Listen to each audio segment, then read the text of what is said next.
औज़ुबिल्लाहिमिनश्शैतानिर्रजीम बिस्मिल्लाहिर्रहमानिर्रहीम। अस्सलाम वालेकुम व्यूअर्स।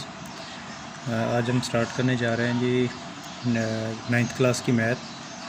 इसमें यह है कि कुछ ऐसे स्टूडेंट्स जिनके पास नेट की फैसिलिटी तो मौजूद होती है, लेकिन उनके पास आने जाने के कुछ मसाइल होते हैं या कुछ इस तरह से, तो उनके लिए मैं स्टार्ट कर रहा हूँ class 9th, class 10th, first year और सेकंड ईयर की मैथ के बारे में इंशाल्लाह। डेली का एक लेक्चर जो है वो हम अपलोड करते रहेंगे। तो अभी हम स्टार्ट करें क्लास 9th के फर्स्ट चैप्टर से। पहला चैप्टर हमारे पास जो 9th क्लास की मैथ का है वो है मैट्रिसेस एंड डिटर्मिनेशन। तो मैं कोशिश करूँगा कि इसको इंग्लिश मीडियम और उर्दू मीडियम दोनों के लिए सही तरीके से समझा पाऊँ। बाकी अगर किसी को कुछ उसके बारे में हेल्प आउट चाहिए होगी तो वो इंशाल्लाह मैं आपको लिंक दे दूँगा, अपना नंबर भी दे दूँगा, तो उससे हेल्प भी आप ले सकते हैं। मैं कोशिश करूँगा कि इंशाल्लाह तमाम तरह के जो मसाइल हैं वो मैं यहाँ पे अपने पेज पे अपलोड कर सकूँ और आपको इस बारे में आसानी पैदा कर सकूँ। तो मेरे पास जो 9th क्लास में फर्स्ट चैप्टर है वो है मैट्रिसेस एंड डिटर्मिनेशंस।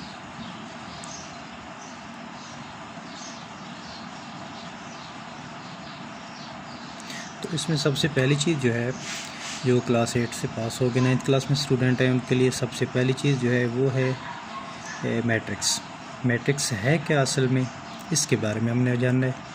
तो मैट्रिक्स ये है कि 8th क्लास तक जो हम पढ़ते रहे हैं उसमें हमारे पास था सेट, और यहाँ पे हमारे पास आ गया मैट्रिक्स। सेट और मैट्रिक्स में थोड़ा सा डिफरेंट है।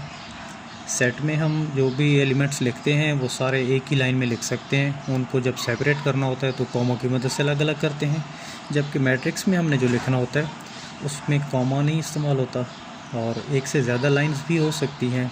एक लाइन भी हो सकती है, 2 लाइनें हो सकती हैं, 3 लाइनें भी हो सकती हैं। और उनको जो इनक्लोज़ किया जाता है तो वो दरमियानी ब्रैकेट से पहले किया जाता था, कर्ली ब्रैकेट से। तो अब वहाँ पे जो है वो कर्ली ब्रैकेट नहीं होगी, अब हमने लगानी है वहाँ पे स्क्वायर ब्रैकेट। तो उसकी डेफिनेशंस बुक पे आपने देखी होगी, पढ़ी भी होगी। वो है रेक्टेंगुलर अरे और formation of a collection of real number. वो रियल नंबर कोई भी आप ले सकते हैं, लेकिन जहाँ पे जो बुक के अंदर दिए गए मैं कोशिश करूँगा कि मैं अकॉर्डिंग टू बुक चलूँ ताकि स्टूडेंट्स को और व्यूअर्स को समझने में आसानी हो। तो उसमें है 0, 1, 2, 3, 4 एंड 7, और फिर साथ लिखा होता है जैसे कि है वो सच एज। इसको अब हमने कैसे इनक्लोज़ करना है ब्रैकेट में, और इसको हमने मैट्रिक्स की फॉर्म में कैसे लेके आना है। ये हमारे पास जो रियल नंबर हैं, इन रियल नंबर्स को हमने कैसे लिखना है, रेक्टेंगुलर अरे और फॉर्मेशन। रेक्टेंगुलर अरे और फॉर्मेशन ये होता है कि आप नंबर्स को एक मुस्ततीली हालत में लिखें, लाइंस की सूरत में, रोज़ की हालत में लिखना है। जैसा कि ये हमारे पास है 1, 3, 4, 7, 2 और 0। जो डेफिनेशन है उसमें ये ब्रैकेट्स नहीं लगी हुई। पहले वो इसकी बताते हैं फॉर्मेशन, कि इनको हटा के इनको आगे आप रिमूव करें। तो इनकी फॉर्मेशन जो है वो आपने पहले ऐसे बनानी है, रेक्टेंगुलर फॉर्मेशन। रेक्टेंगुलर के मतलब ये है कि आप इस तरह एक लाइन में लिखा है। अगर आपके पास अब आगे जाके पढ़ेंगे कि कुछ मैट्रिक्स ऐसे होते हैं जो सिर्फ रो मैट्रिक्स होते हैं, कुछ ऐसे होते हैं जो सिर्फ कॉलम मैट्रिक्स होते हैं। रो मैट्रिक्स और कॉलम मैट्रिक्स क्या होता है, इसमें रोज़ क्या होती हैं, कॉलम्स क्या होते हैं, उन चीज़ों के बारे में भी हम डिस्कस करेंगे। तो इसको अपने एक रेक्टेंगुलर फॉर्मेशन बनाना है और उसको ब्रैकेट्स में इनक्लोज़ कर देना है, एंड एनक्लोज्ड बाय ब्रैकेट्स। अब वो ब्रैकेट्स मैंने आपको पहले बताया कि वो ब्रैकेट्स जो है वो स्क्वायर ब्रैकेट होगी। जो पहले आपने पढ़ा है वो ब्रैकेट्स नहीं होगी, जिसमें कर्ली ब्रैकेट थी वो सेट के लिए यूज़ होती थी। ये हमारे पास था फर्स्ट टॉपिक मैट्रिक्स का। अब मैट्रिक्स के बाद जो उसके बाद दूसरी चीज़ जो भी आपको बताई है वो यही है कि इस मैट्रिक्स में रोज़ भी हैं और कॉलम्स भी हैं। रोज़ क्या होते हैं मैट्रिक्स के, कॉलम्स क्या होती हैं? रोज़ ये हैं कि आपके पास जितनी भी हॉरिजेंटल एंट्रीज़ होती हैं, आप बुक से साथ साथ हेल्प ले सकते हैं। अच्छा देखिए, इसमें क्या है, रोज़ की हम बात कर रहे हैं और कॉलम्स की बात कर रहे हैं। तो हमारे पास 1.1 topic I think, rows and columns. अब इसमें एक चीज़ और है, rows and columns of matrix, और एक होता है row matrix and column matrix. इनमें डिफरेंस है। Rows and columns of matrix जो है, यानी रोज़ ऑफ मैट्रिक्स लिखा हुआ है या कॉलम ऑफ मैट्रिक्स लिखा हुआ है, तो उसका मतलब है कि कॉलम के अंदर जो कतारें हैं या कॉलम उसके मैट्रिक्स के अंदर जो कतारें हैं या मैट्रिक्स के अंदर जो कॉलम हैं उनकी बात कर रहा है।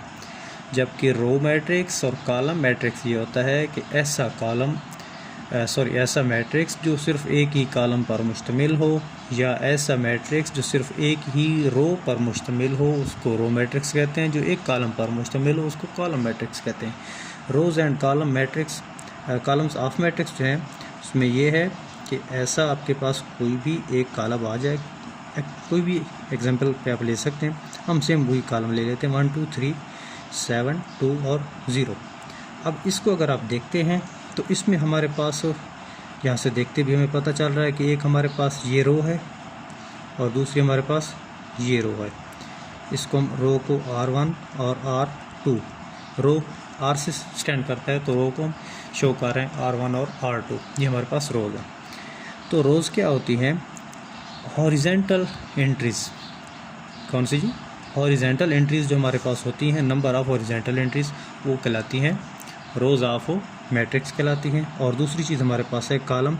वर्टिकल एंट्रीज़ हमारे पास जितनी भी आती हैं वर्टिकल शेप में, इसको कॉलम कहते हैं। कॉलम C1 कॉलम हमारे पास दूसरा है, C2 और ये कॉलम हमारे पास तीसरा है, इसको हम लिख देते हैं C3। रोज़ और कॉलम की उम्मीद है समझ आ गई होगी। अगर किसी किस्म का कोई भी आपको मसाइल का सामना होता है तो उसके लिए मैं आपको अपना नंबर यहाँ पे शो करवा देता हूँ, 0300 480 3532। इस पे आप कांटेक्ट कर सकते हैं और मैं इंशाल्लाह कोशिश करूँगा कि आपके तमाम सवालात जो हैं वो 1 बाय 1 क्लियर करता जाऊँ। अब इसके बाद हमारे पास दूसरी चीज़ होती है मैट्रिक्स में, वो होता है order of matrix. Order of matrix Urdu में कहते हैं मर्तबा और इंग्लिश में कहते हैं order of matrix. Order of matrix क्या होता है जी? कि इसी कॉलम को भी अगर हम ले लेते हैं, ये जो कॉलम हमारे पास मौजूद है, इसी कॉलम को भी अगर हम ले लें तो इसमें नंबर ऑफ़ रोज़ और नंबर ऑफ़ कॉलम जो हैं इसी से उसका बनता है ऑर्डर ऑफ मैट्रिक्स।